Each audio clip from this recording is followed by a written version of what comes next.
You ask Tiger to calculate. This deals with finding the midpoint between 2 points. The midpoint between the 2 points is 7.546. Let's solve it step by step. Plot the 2 points and calculate the midpoint using the formula. The coordinates of point 1 are x1 equals -20, y1 equals 2. The coordinates of point 2 are x2 equals 35, y2 equals 90. PM represents the midpoint of the 2 points.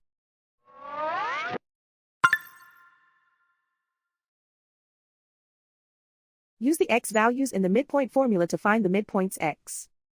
x1 equals -20.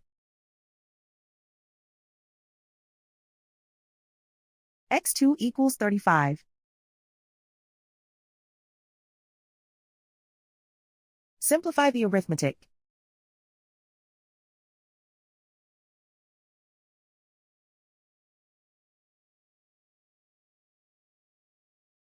Use the y values in the midpoint formula to find the midpoints y.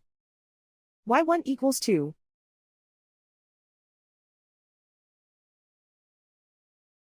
y2 equals 90.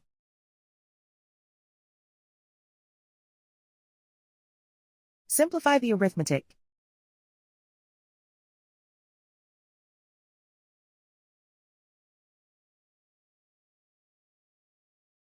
And so, the midpoint is 7.546.